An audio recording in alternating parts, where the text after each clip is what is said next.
ओम गणेशाय नमः।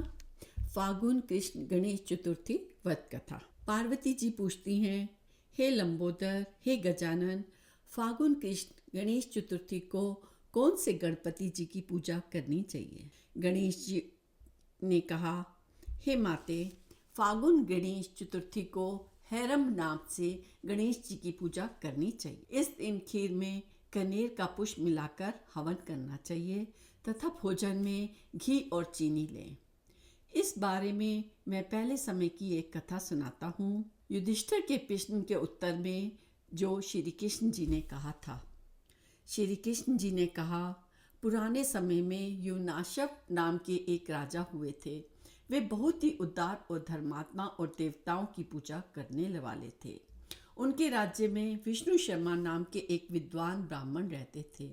वे वेदों के ज्ञाता तथा धर्मशास्त्र का अनुसरण करने वाले थे। उनके 7 पुत्र हुए। वे सभी धनी थे, लेकिन आपसी क्लेह की वजह से वे सब अलग अलग रहने लगे।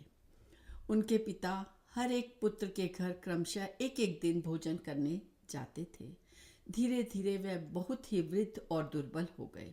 वे अपनी पुत्र वधुओं द्वारा अपमानित होकर हमेशा ही रोते रहते थे। एक बार विष्णु शर्मा गणेश चतुर्थी का व्रत रख के अपनी बड़ी पुत्र वधु के घर पहुंचे। उन्होंने कहा, हे बहुरानी, आज मैंने गणेश जी का व्रत किया है, तुम पूजन का सामान इकट्ठा कर दो। गणेश जी खुश होकर बहुत धन देंगे और आपका घर खुशियों से भर देंगे। ससुर जी के कहने पर बड़ी बहू ने कहा, आप फिजूल के कामों में ही अपना समय व्यतीत करते हैं। गणेश जी का व्रत कह दिया और उस व्रत को मैं जानती भी नहीं हूँ कि कौन है गणेश जी। आप यहाँ से चले जाओ। बहू की डांट फटकार सुनकर वह 6 बहुओं के घर बारी बारी से गए, परंतु सभी ने उनको डांट फटकार भगा दिया। सभी जगह से अनादर होकर वह अंत में अपनी छोटी बहू के घर गए। छोटी बहू जो बहुत ही निर्धन थी, फिर भी उन्होंने उसे कहा, अरे बहुरानी, अब मैं कहाँ जाऊँ? सब बहुओं ने मुझे झिड़क दिया। तेरे पास तो व्रत के सामान को इकट्ठा करने का कोई साधन भी नहीं है। मैं स्वयं भी बहुत ही वृद्ध हूँ। हे कल्याणी बहू, मैं बार बार सोचता हूँ कि इस व्रत को करने से सिद्धि मिलेगी, सभी दुखों का नाश होगा। अपने ससुर की यह बातें सुनकर बहू बोली, हे ससुर जी, आप इतने परेशान मत होइए। आप स्वेच्छापूर्वक व्रत कीजिए। आपके साथ मैं भी इस व्रत को कहूँगी, इससे हमारे दुखों का नाश होगा। ऐसा कहकर छोटी बहू कहीं से भीख मांग लाई। उसने अपने ससुर के लिए अलग अलग लड्डू बनाए। चावल, चंदन, फल, धूप, दीप और नैवेद्य अलग अलग करके ससुर के साथ पूजन किया। इसके बाद आदर से ससुर को भोजन कराया। भोजन में कमी के कारण आप ना कुछ खाकर भूखी ही रह गई। हे महादेवी, आधी रात के बाद ससुर को उल्टी दस्त होने लगे। उसके दोनों पांव गंदे हो गए। अपने ससुर के पांव धुलवाए, पोंछा। वे बहुत दुखी होने लगी। मुझ अभागिन के कारण आपको ऐसा दशा देखनी पड़ रही है। हे ससुर जी, रात्रि में अब मैं कहाँ जाऊँ? मेरे पास कोई भी इस बात का उपाय नहीं है। रोती रही। अनजाने में ही उसका जागरण भी हो गया। जब वह सुबह उठी तो क्या देखती है, घर में हीरे मोती बिखरे पड़े हैं और घर में उल्टी दस्त बंद हो गए हैं। हैरान होकर ससुर जी से पूछने लगी, यह सब क्या है? यह किसका धन है? यह सब हीरे मोती कहाँ से मेरे घर में आए? ससुर जी ने कहा कि ऐसा कुछ नहीं है बहू। हे कल्याणी, जब सब तुमने अपनी श्रद्धा भक्ति का फल पाया है। तुम्हारी भक्ति से गणेश जी प्रसन्न हुए और उन्होंने इस व्रत के कारण तुम्हें इतना धन दिया है।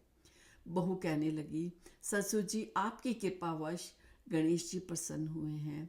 मेरी निर्धनता दूर हुई है। मुझे इतना संपत्ति और धन मिला है। आप धन्य हैं। आपकी कृपा से मैं भी धन्य हुई। अब छोटी बहू के घर में इतना धन संपत्ति देखकर अन्य बहुएं बहुत क्रोधित हुई। कहने लगी, बूढ़े ने अपना सारा जमा किया हुआ धन छोटी बहू को दे दिया। भाइयों की आपसी कलह को देखकर विष्णु शर्मा ने घबराते हुए कहा, इसमें मेरी कोई गलती नहीं है।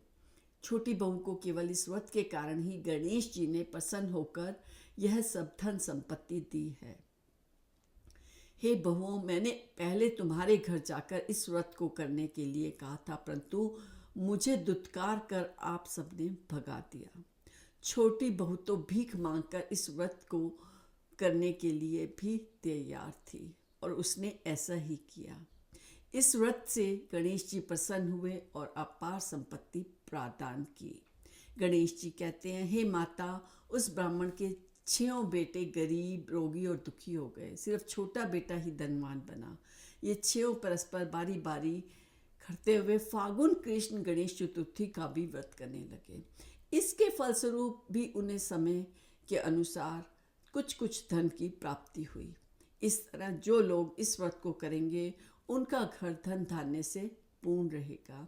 श्री कृष्ण जी कहते हैं, युधिष्ठिर, गणेश चतुर्थी के व्रत को करने से राज्य की इच्छा वाले को राज्य प्राप्त होगा। इसलिए हे राजन, आप भी इस व्रत को करें। इस व्रत के प्रभाव से आप सब कष्टों से मुक्त होकर राज्य का सुख भोगेंगे।